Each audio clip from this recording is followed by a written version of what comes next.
நம்முடைய தியானத்துக்காக எசேயா தீர்க்கதரிசியின் புஸ்தகம் 53ஆம் அதிகாரம் 5வது வசனத்தை வாசிக்க கேட்போம்.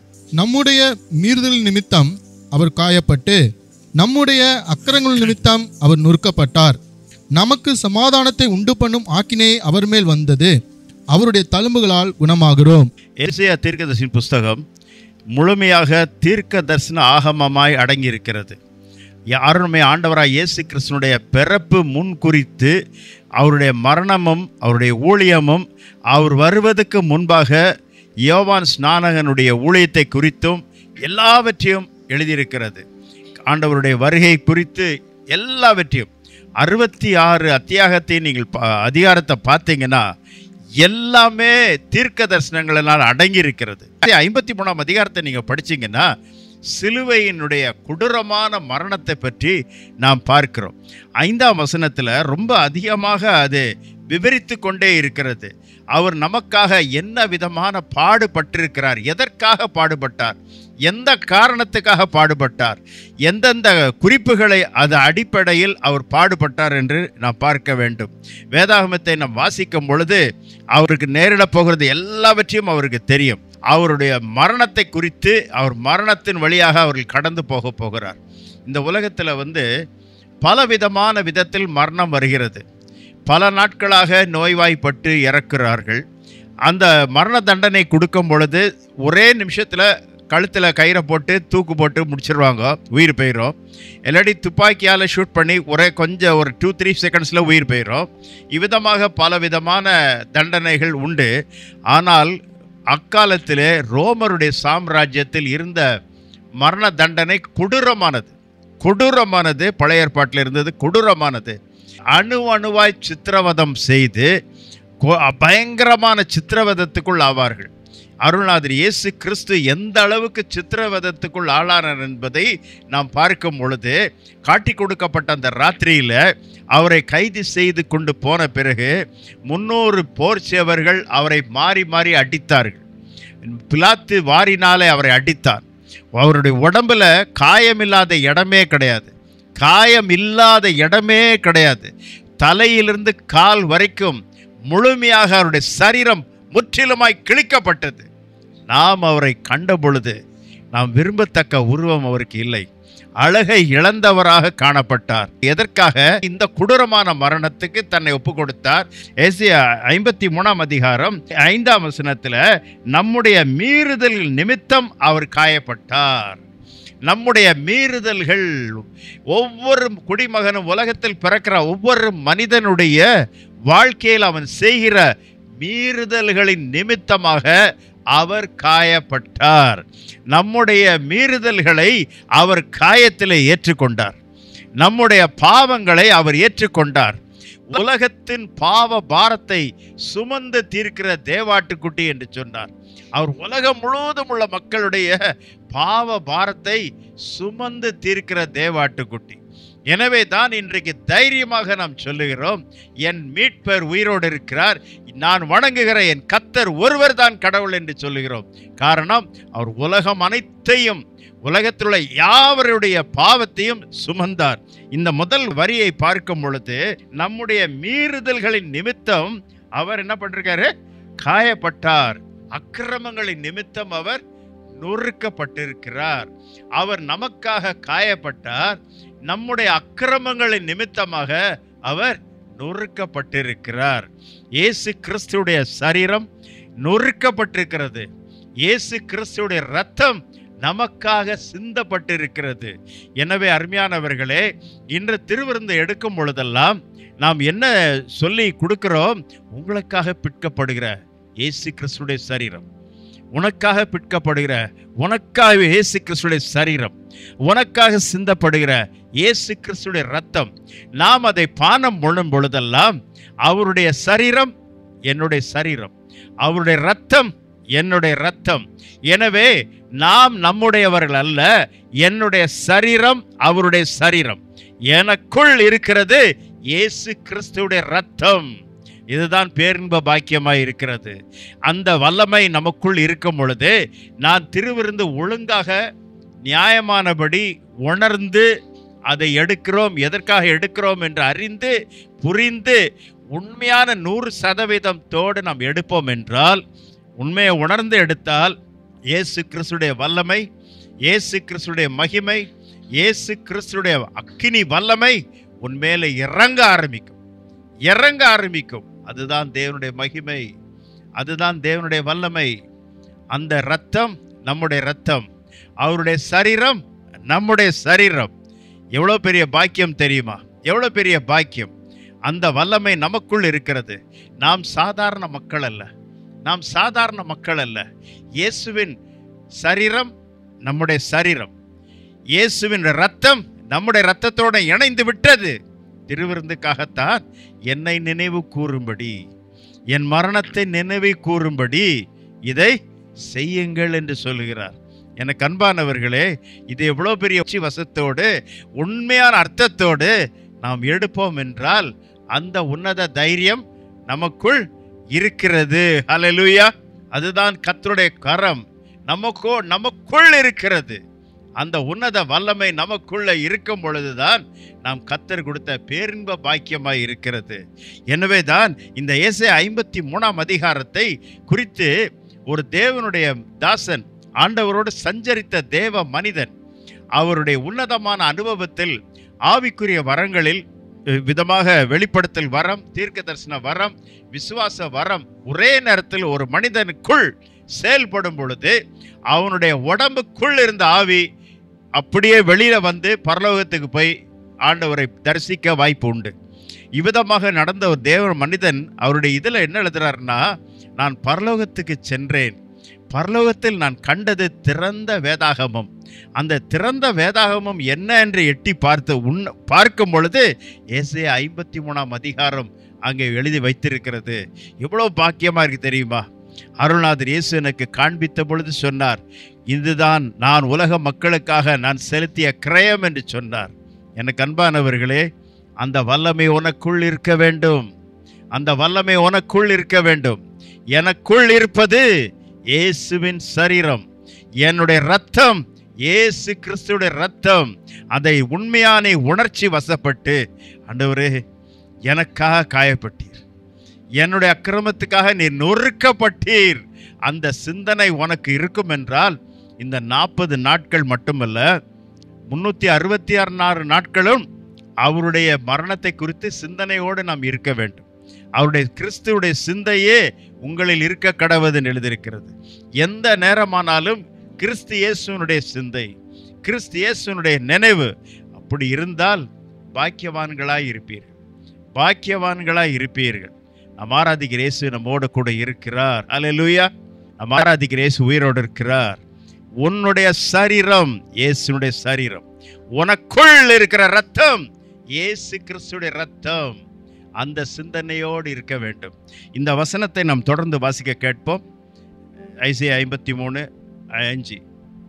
நம்முடைய மீறல் நிமித்தம் அவர் காயப்பட்டு, நம்முடைய அக்கிரமம் நிமித்தம் அவர் நொறுக்கப்பட்டார். நமக்கு சமாதானத்தை உண்டு பண்ணும் ஆக்கினை அவர் மேல் வந்தது. நமக்கு சமாதானம் உண்டு பண்ணும் ஆக்கினி அவர் மேல் வந்தது. இந்த உலகத்துல மனுஷனுக்கு வேண்டியது சமாதானத்தை உண்டு பண்ணும் ஆக்கினி அவர் மேல் வந்தது. நீ சமாதானமாய் இருக்கும்படி அந்த கொடூரமான ஆக்கினி தீர்ப்பு அவர் மேல் வந்தது. இந்த உலகத்துல எங்குமே சமாதானம் கிடைக்காது, எங்க போனாலும் சமாதானம் கிடைக்காது. அகில உலகத்தினுடைய மக்களுடைய சமாதானத்துக்காக அவர் கிரயத்தை செலுத்தி இருக்கிறார்.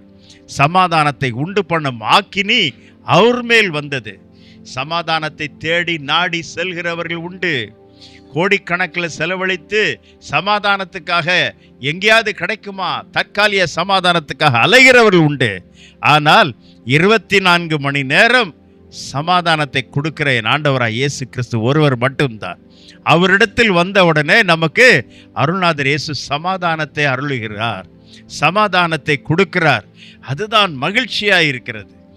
உலக பிரகாரமாக அல்ல, என்னுடைய சமாதானத்தை நான் தருகிறேன், என் சமாதானத்தை உங்களுக்கு வைத்து போகிறேன். உலக பிரகாரமாக கொடுக்கிறது அல்ல, என்னுடைய சமாதானத்தை நான் வைத்து போகிறேன். அருள்நாதர் சொன்ன வார்த்தை நமக்காக, ஒவ்வொருவருக்காக அவர் மரணத்தை ருசி பார்த்தார். ஒவ்வொருத்தருக்காக மரணத்தை ருசி பார்த்தார். இன்றைக்கு நமக்கு சமாதானத்தை கொடுக்கக்கூடியவர் அவர் ஒருவர் மட்டும்தான், வேறு யாருமே கிடையாது. மற்றவர்கள் எல்லாரும் தற்காலிகமான சமாதானத்தை கொடுப்பார்கள். அருளாளர் இயேசு நிரந்தரமான சமாதானத்தை கொடுப்பார். அவர் கொடுத்த சமாதானத்துக்கு ஈடாக எங்குமே கிடைக்காது. 24 மணி நேரம் சமாதானம் கொடுக்கக்கூடியவர் அவர் ஒருவர் மட்டும்தான். தேவனுடைய ஆவியினாலே நிறைந்து ஒரு தேவனுடைய மனிதன் செய்தி கொடுக்கும் பொழுது அங்கே கேட்கிறவர்கள் என்ன சொல்லுகிறார்கள்? அது கேட்க கேட்க என் உள்ளத்தில் சமாதானம் இருக்கு, கேட்க கேட்க இன்னும் அவர் பேச மாட்டாரா, இன்னும் கொஞ்ச நேரம் அவர் இதை குறித்து பற்றி பேசிக்கொண்டே இருக்க மாட்டாரா என்று. காரணம், அவனுடைய ஆவியில் சமாதானத்தை கொடுக்கக்கூடியவர் இயேசு கிறிஸ்து ஒருவர் மட்டும்தான். எனக்கு அன்பானவர்களே, நம்முடைய பாவத்து நிமித்தம் அவர் காயப்பட்டு, அக்கிரமத்தின் நிமித்தம் நொறுக்கப்பட்டு, சமாதானத்தை உண்டு பண்ணும் ஆக்கினி அவர் மேல் வந்தது. எவ்வளோ பெரிய பாக்கியமாக இருக்கிறது.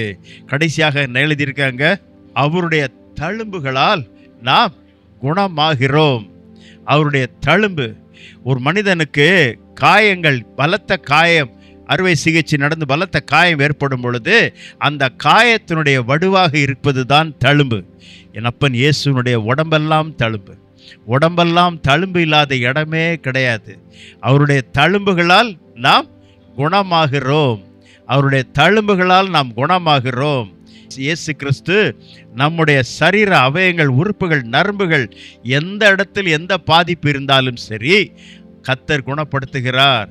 இயேசு சுகத்தை கொடுக்கிறார், தெய்வீக சுகத்தை கொடுக்கிறார். அவருடைய தழும்புகளால் நாம் குணமாகிறோம். உனக்கு இன்னைக்கு சுகத்தை கொடுக்கக்கூடிய ஒரே ஒரு உண்டென்றால் என் ஆண்டவராய் இயேசு கிறிஸ்து ஒருவர் தான், வேறு யாருமே கிடையாது. அவருடைய தழும்புகளால் நாம் குணமாகிறோம். இன்றைக்கும் தம்முடைய வல்லமையை கர்த்தர் வெளிப்படுத்தி கொண்டிருக்கிறார். உலகம் முழுவதும் உள்ள மக்கள் மருத்துவரால் கைவிடப்பட்ட வியாதிகள், மருத்துவரால் குணப்படுத்த முடியாத வியாதிகள் அப்பன் இயேசு அற்புதமாய் குணப்படுத்துகிறார். அதிசயமான விதத்தில் குணப்படுத்துகிறார். எந்த வியாதியாய் இருந்தாலும் சரி, மருத்துவரால் கைவிடப்பட்டது எந்த வியாதியாக இருந்தாலும் சரி, என் இயேசு குணப்படுத்துவார். என் இயேசு குணப்படுத்துவார். அந்த சரீரத்தில் எந்த இடத்துல வீக்கம் இருக்கிறதோ அந்த வீக்கமே இல்லாதபடி செய்வார். உன்னுடைய சரீரத்துக்காக அவர் கிழிக்கப்பட்டார், நொறுக்கப்பட்டார், தழும்புகளால் குணமானோம். இன்றைக்கு உண்மையாக ஜெபத்தை நாடி தேடுகிறோமா? ஜெபத்தை தேடி ஓடுகிறோமா? எந்த ஒரு மனிதன் ஜெபத்தை நாடி தேடி ஓடுகிறானோ அவனை கர்த்தர் கண்ணோக்கி பார்ப்பார். எனக்காக பாடுபட்டார், எனக்காக சரீரத்தை கிழிக்க ஒப்பு கொடுத்தார், அவருக்காக நான் என்ன செய்கிறேன் என்று. எந்த அளவுக்கு நாம் ஜெபத்தில் முதலிடம் கொடுக்கிறோமோ, ஜெபத்துக்கு முதலிடம் கொடுக்கிறவர்களை கர்த்தர் சகல விதத்திலும் மேன்மையாக வைப்பார். ஒரு சரீரத்தில் எந்த பாதிப்பு இருந்தாலும் அதை குணப்படுத்துவார். மருத்துவரால் முடியாத காரியம் இருக்கலாம். பொதுவாக சொல்லிடுவாங்க, இது உங்கள் முன்னோர்களுடைய வியாதி, இது ஹெரிடிட்டரி, இது பரம்பரையாக வந்து கொண்டிருக்கிறது. அப்படியெல்லாம் அல்ல. கர்த்தர் ஒரு மனிதனை குணப்படுத்துவார் என்றால் ஒரே நொடிதான், எனக்கு சித்தம் உண்டு, நீ சுத்தமாக. ஒரே வார்த்தை தான், எனக்கு சித்தம் உண்டு, சுத்தமாகன்னார். ஒரே வார்த்தையில் தான் சொன்னார். அவருக்கு 6000 பிசாசு பிடித்தவனை பார்த்து, 6000 பிடிச்சிருக்குப்பா, நான் இப்போ ஒரு வார்த்தை சொல்லிடுறேன், ஒரு 3500 போகும், அதுக்கப்புறம் பேலன்ஸ் அடுத்த வாரம் போகும்னா சொல்லலை. ஒரே ஒரு வார்த்தை, அந்த வார்த்தைக்கு வல்லமை உண்டு. எனக்கு சித்தம் உண்டு, நீ சுத்தமாகு. அவருடைய தழும்புகளால் குணமானீர்கள். இன்றைக்கும் அவருடைய வல்லமை மாறி போகவே இல்லை. எத்தனையோ பேர் பயங்கரமான கொடூரமான ஆஸ்துமாவில் இருந்தவர்களை கர்த்தர் குணமாக்கி இருக்கிறார். கேன்சரில் இருந்தவர்களை கர்த்தர் குணமாக்கி இருக்கிறார். எத்தனையோ பேர் சிறுநீரகம் பாதிக்கப்பட்டவர்களை கர்த்தர் குணமாக்கி இருக்கிறார். எவ்வளோ பேரை கர்த்தர் தம்முடைய வல்லமையினால் வெளிப்படுத்தி இருக்கிறார். எப்படி? அவருடைய தழும்புகளால் நாம் குணமாகிறோம். அல்லேலூயா. அவருடைய தழும்புகளால் குணமாகிறோம். 3.5 ஆண்டுகள் அருள்நாதர் இயேசுவோடு சீஷர்கள் இருந்தார்கள். இரவென்றும் பகலென்றும் பாராமல் அவரோடனே கூட பிரயாணத்தில் இருந்தார்கள். எப்பவுமே 24 மணி நேரம் அவர் கூடவே இருந்தார்கள். எப்போவாது பேதுரு, யோவானோ, யாக்கோபோ, பத்தல்மையோ, தோமாவோ இயேசுநாதரோட ஊழியத்தில் 1 மாசமா அலைஞ்சதுனால அவங்க ரொம்ப டயர்டாகி தலைவலியில் படுத்து கிடக்குறாங்கன்னு எங்கேயா இருக்கா? ஒருத்தர் கூட கிடையாது. அவர்களுக்கு கர்த்தர் பரிபூர்ண சுகத்தையும் பலத்தையும் கொடுத்தார். இந்த தேவன் நம்முடைய தேவன். அவருடைய தழும்புகளால் குணமாகிறோம். அவருடைய தழும்பு நம்மை சுகப்படுத்தி கொண்டே இருக்கும். இன்றைக்கும் அவருடைய தழும்பு உன்னை குணப்படுத்தும். எந்த வியாதியாய் இருந்தாலும் அவருடைய வல்லமை இன்றைக்கும் தம்முடைய வல்லமை மாறி போகவே இல்லை. உலகம் முழுவதும் உள்ள மக்கள் பாதிக்கப்பட்ட குடும்பங்கள், பாதிக்கப்பட்ட வீடுகள் உண்டு. ஆனால் ஐயா இதை எனக்கு சுகத்தை கொடுப்பாரா? நிச்சயமாக கொடுப்பார். நான் விசுவாசிக்கிறவர் கட்டாயமாக செய்வார். எனக்கு அன்பான சகோதரனை, சகோதரியே, இந்த 40 நாள் தபஸ்த நாட்களில் தயவுசெய்து உங்கள் இல்லத்துக்கு சென்று ஏசாயா 53ஆம் அதிகாரம் 5ஆம் வசனத்தை தியானம் பண்ணிக்கிட்டே இருங்க. தியானம் அந்த 53ஆம் அதிகாரத்தை வாசித்து தியானம் பண்ணிக்கிட்டே இருங்க. தியானிக்க உங்கள் உடம்புல இருந்த வியாதியெல்லாம் வெளியேற ஆரம்பிச்சிடும். உங்கள் உடம்புல உள்ள சகல வியாதிகளுக்கு ஒரு முற்றுப்புள்ளி வைக்கப்படும். எதுவானாலும் கர்த்தர் உடனே அற்புதத்தை செய்வார். அந்த வல்லமை இப்பொழுதும் உண்டு. இன்றைக்கும் தம்முடைய கரத்தை நீட்டி அதிசயத்தை செய்கிறவர் என் ஆண்டவராய் இயேசு கிறிஸ்து. அற்புதங்களை செய்கிறவர் நாம் ஆராதிக்கிற இயேசு உயிரோடு இருக்கிறார். அவர் நேற்றும் இன்றும் என்றும் மாறாதவராய் இருக்கிறார். நமக்கு, நம் குடும்பத்துக்கு இன்றைக்கு உன்னுடைய ஆசீர்வாதம் உன் கையில் இருக்கிறது. வேதாகமம் 53ஆம் அதிகாரத்தை எடுத்து தியானித்து பார். முழங்காலிலிருந்து வாசி, முழங்காலிலிருந்து வேதத்தை வாசி. இந்த அதிகாரத்தை கட்டாயமாக முழங்காலிலிருந்து வாசி. உன் உடம்பில் உள்ள வியாதி இமை பொழுதில் காணாமல் போய்விடும். கர்த்தர் நம்ம அனைவருக்கும் இந்த ஏசாயா 53ஆம் அதிகாரம் நம் கண் முன்பாக எப்பொழுதும் இருப்பதாக நாம் ஜெபத்தில் உறுதியாக இருப்போம். ஜெபம். கிருபை நிறைந்த ஆண்டவரே, இந்த அருமையான விளைக்காமக்கு நன்றியோடு ஸ்தோத்தரிக்கிறோம். உடைய கிருபையின் கருத்தில் ஒப்பு கொடுக்கிறோம். உடைய நாமத்தை மயம்படுத்தும் நாங்கள் ஜெபிக்கிறோம். ஒவ்வொரு வார்த்தையினாலும் வசனத்தினாலும் பலப்படுத்தும். ஏசாயா 53ஆம் அதிகாரம் 5ஆம் வசனம் எங்கள் அனைவருடைய இருதயத்திலும் பதிக்கும்படியாக நாங்கள் ஜெபிக்கிறோம். எங்களுடைய உள்ளத்துக்குள் அது இறங்கி வருவதாக, அந்த வல்லமை எங்களுடைய உடம்பில் இறங்கும்படியாக நான் ஜெபிக்கிறேன். ஒவ்வொருவரையும் ஆசீர்வதிப்பீராக. இயேசுவின் நாமத்தில் பிதாவே, ஆமென்.